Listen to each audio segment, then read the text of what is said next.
saya sudah melayangkan somasi kepada Novi dan kepada Denny Sumargo untuk segera mencapai mediasi atau pemufakatan. Jika tidak, maka kami akan membuat laporan polisi yang kedua dari LQ kali ini, bukan dari Bang Farhat, dan ini bukan tentang uang, tapi tentang perang melawan ujaran kebencian terhadap disabilitas. Ya. Jadi kalau kita lihat banyak beredar di media-media sosial konten-konten yang menghina bukan hanya Agus ya, tapi menghina orang buta gitu. Kadang-kadang di situ dia nggak tulis namanya Agus, tapi foto serupa Agus pakai kacamata, pakai perban 2 di matanya, joget-joget kayak begitu, dan itu saya rasa sangat tidak sesuai dengan etika masyarakat Indonesia ya. Itu setiap lawyer saya ada 100 lawyer. Jadi saya siap bagi mereka yang mau mengejek disabilitas, setiap lawyer saya satu akan laporin 1 orang. Situ ya. Jadi ini adalah perang melawan para penghujat kebencian terhadap disabilitas. Apalagi kemarin adalah Hari Disabilitas, teman-teman ya. Dan kita tidak takut pakai pengacara, mau pakai Firaun atau orang-orang kafir, pakai aja silakan. Kita lawan. Kalau perlu Hotman Paris turun. Kalau perlu Hotman Paris ya Bang ya. Ya pokoknya lawan kita di sini. Siapa aja 1000 pengacara lawan kita. Hari ini gue lihat Alfred Lim juga nantangin Denny Sumargo, mau ngasih duit 3 miliar dari jualan Mercy-nya dia. Miris kalau Mercy dijual harganya nggak nyampe 3M. Kalau berani nyiram air keras ke matanya gitu.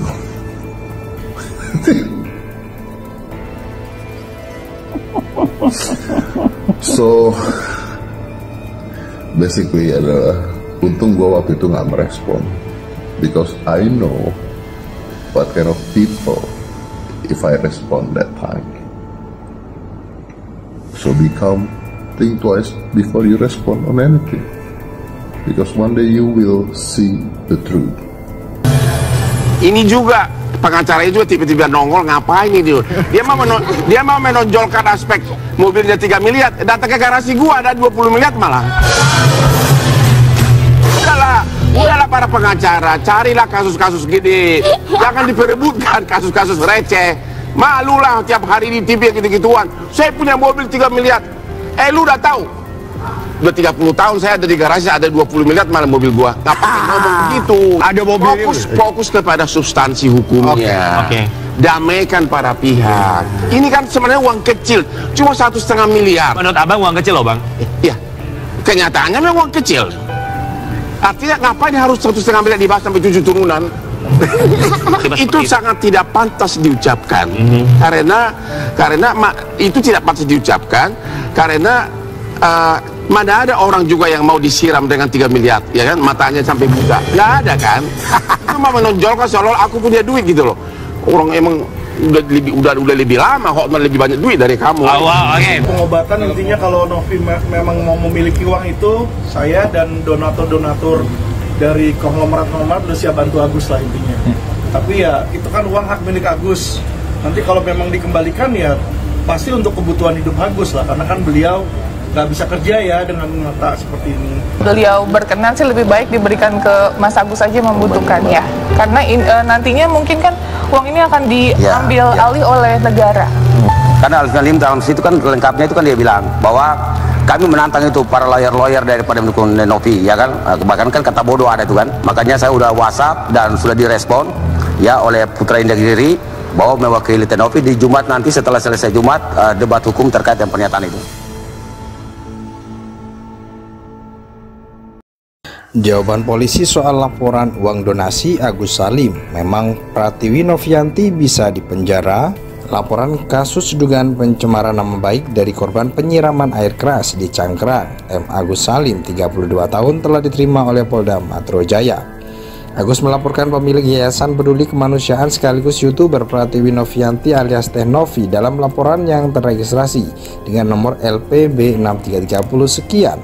Polda Metro Jaya. Pada 19 Oktober benar Polda Metro Jaya telah menerima laporan dari saudara Mas melaporkan dugaan pencemaran nama baik dan atau fitnah dengan media elektronik, ujar Kabid Humas Polda Metro Jaya Kombes Pol Ade Ari Syam Indradi kepada wartawan. Dirinya mengalami penyiraman air keras pada September 2024 hingga penglihatannya terganggu dan membutuhkan biaya yang cukup banyak, ungkap Agus dalam laporannya.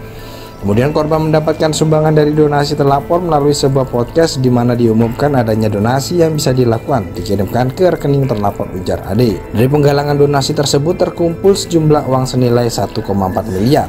Hanya saja uang donasi itu diminta kembali oleh Pratiwi.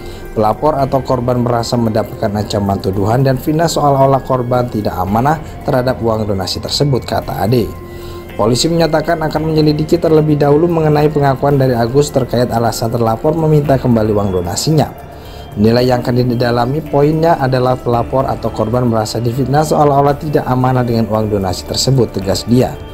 Sebelumnya Agus disiram air keras oleh bawahannya sendiri berinisial JJS di Jalan Nusa Indah, Cangkrang, Jakarta Barat. Agus menderita luka bakar 90% di tubuhnya, bahkan akibat disiram cairan kimia berbahaya membuat penglihatan Agus terganggu. Dia pun sempat dirawat di Rumah Sakit Cipto Mangkusumo.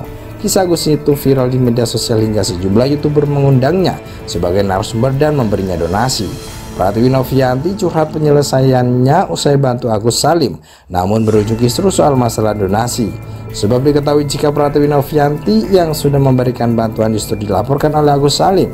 Hal itulah yang membuat Pratiwi Novianti mengungkap kekecewaannya dilansir dari akun Instagram pribadinya. Dalam unggahan itu, Pratiwi mengungkapkan penyesalannya berbuat baik masih diperlakukan sebaliknya oleh Agus Salim. Pratiwi Novianti lantas mengatakan jika tak semua orang tahu cara menghargai dan berterima kasih meski sudah dibantu. Gak pernah nyesel memperlakukan orang lain sebaik mungkin, tapi pelajaran yang didapat adalah gak semua orang tahu cara menghargai dan berterima kasih, tulisnya dalam unggahannya. Meski demikian, Pratiwi Novianti mengaku tak akan membalas perbuatan Agus Salim yang tega melaporkannya. Buat apa balas dendam, orang jahat itu bisa hancur dengan sendirinya, tulis sebuah kalimat dalam unggahan lain. Sementara sebelumnya Pratiwi Novianti tak coba buatkan dirinya dalam menghadapi masalah. Ia menyebut jika musuh hadir karena dirinya merupakan orang penting yang mendapatkan cobaan. Dilansir dari akun Instagramnya @pratiwinovianti. Dalam story terbarunya, Pratiwi Novianti mengunggah ulang sebuah kutipan bijak. Pratiwi Novianti memberikan support terhadap dirinya untuk menghadapi masalah yang menerpa. Jika tidak ada yang menganggapmu musuh, itu berarti kamu tidak terlalu penting, jelasnya. Jika tidak ada yang menganggapmu sebagai ancaman, itu berarti kamu tidak terlalu kuat. Jika tidak ada yang membicarakanmu di belakang, itu berarti kamu tidak terlalu menonjol, sambungnya.